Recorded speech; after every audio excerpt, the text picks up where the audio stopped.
France has just rejected a global billionaire tax, and it's now talking about taxing its citizens abroad, no matter where they live. Is this the future of French taxation, that is going to be taxing its citizens wherever they live around the world? If that's the case and you think you'll be affected or you want to prepare to avoid this legally, watch this video.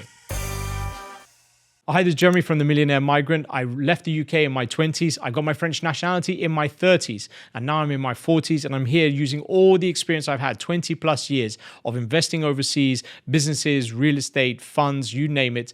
I'm going to share all these options with you, including how to protect yourself against citizenship-based taxation, about having multiple passports, multiple residencies, and multiple tax residencies. And I'm going to show you how passports, residency, tax residency, and structuring are going to help you to mitigate all the taxes that are coming in today and tomorrow. France recently rejected a tax proposal, a tax that was going to be exclusively for ultra high net worth individuals. That would target just 1,800 individuals who would be multimillionaires and billionaires. It was called the Zuckman tax, and it came very close to getting approved.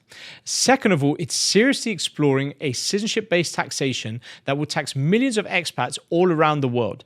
Now, this is June 2025. They previously tried this last year, so this is not something that happened once and they forgot about it. This is something that time and time again, they have been seriously looking to implement. So again, this is at least the second time. I think off the top of my head, it's been 3 times now they're talking about it. And when you see how close the vote went, you're going to see that this is something that is coming very, very soon.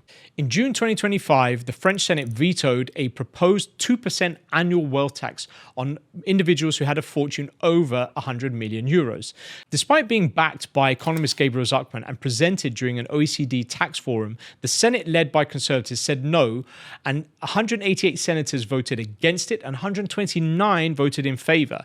That is very, very close. So right now, I'm sure you can expect to see a lot of high net worth people leaving France. Unfortunately, some of them won't be able to leave because they own some of France's biggest fashion houses and luxury good houses. But the reason it didn't go through is because I think a lot of the conservatives are worried how it's going to affect France's investment image if it starts hounding everybody for tax. These people are at the top of the wealth tree. So if they find that they're under attack because they're French, they will sell their businesses to non-French nationals. And if this happens, this is going to upset a lot of French people because they're going to say, well, now we're scaring away our wealthiest people. This is the problem. There are some people who will say that, by the way, we should probably look after those who've actually been successful. And there'll be others saying, no, they don't pay any tax anyway, and so they should be paying their fair share. Zuckman believes that billionaires already pay little to no tax because they don't generate income and they're just hiding their assets.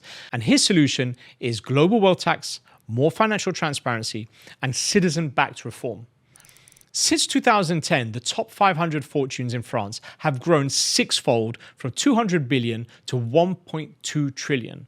That's a $1 trillion increase. Economists like Thomas Piketty suggest that a one-time tax of 10 to 20% on this gain could raise 100 to 200 billion euros. And this would cover the government's planned spending cuts. And he urges Europe to lead this charge. Unfortunately, this nice round number and this nice one-time tax isn't really very straightforward.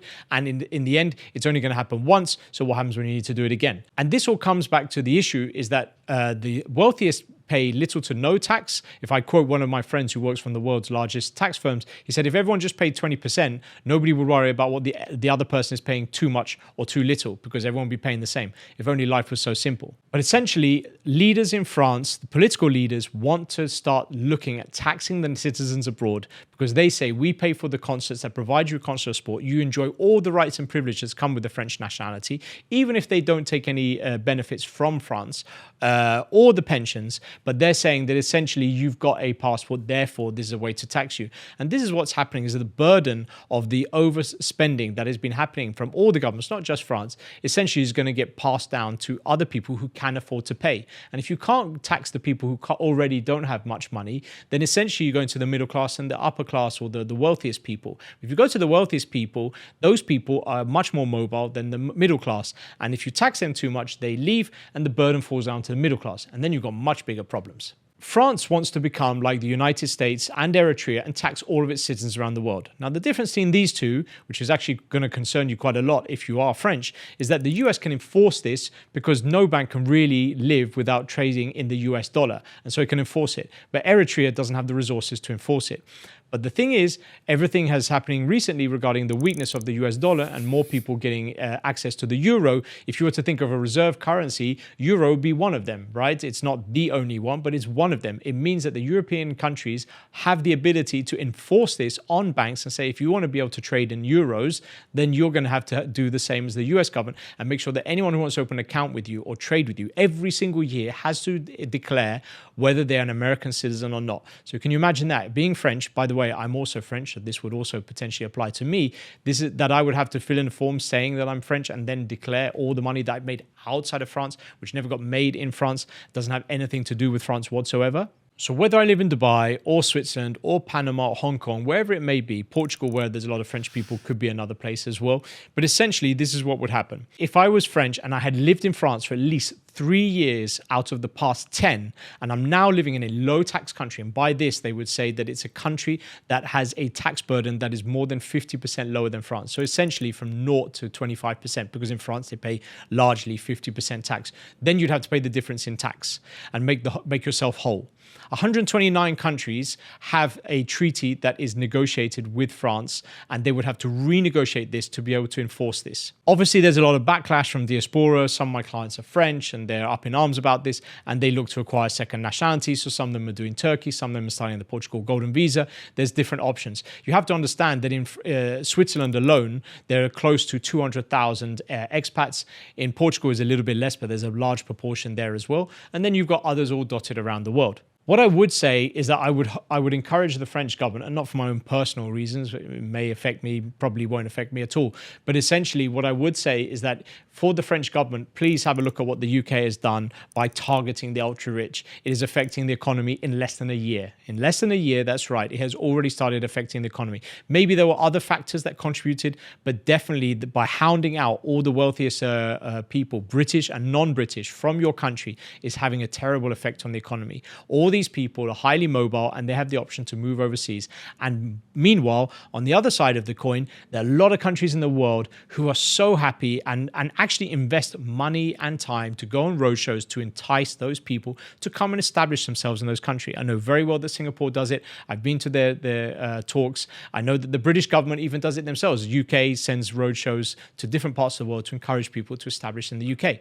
But in the same time, if you're going to hound people out, they will go greatly into the wide open arms of any of the countries, let's say in the Middle East, South America, Asia, to name but a few, maybe even into Europe. So if you're going to be, so UK, people are being chased out. They're actually moving to Spain, Portugal, Switzerland, Greece, to name but a few, Italy, definitely. But if France starts chasing out its people, then there will be another country, maybe even within the EU, but maybe it could even be the UK, saying, come here and we'll give you something in exchange. So you have to remember, this is why we have started this channel. We want you to know how to take advantage of the system.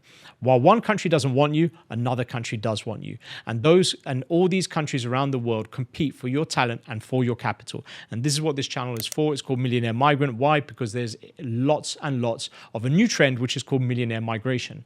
And again, this is not only for millionaires, it's also for those people who aren't yet a millionaire or people who'd want to become a millionaire. It is about education and understanding all the options. In summary, France is at a crossroads. It has already rejected one tax on ultra-high net worths, but is also considering another on all its citizens who may not even be ultra-high net worth. So as I keep telling people, better to be a year early than a day too late, and get yourselves in order and understand all the options that are out there regarding a second nationality if you want to be able to mitigate any future tax that is coming into effect. I keep saying it, but I genuinely believe citizenship-based taxation will be coming in. For which country, I don't know, but I would say it's probably the countries that have the biggest fiscal deficits and have the most number of citizens who have the capability to pay for that.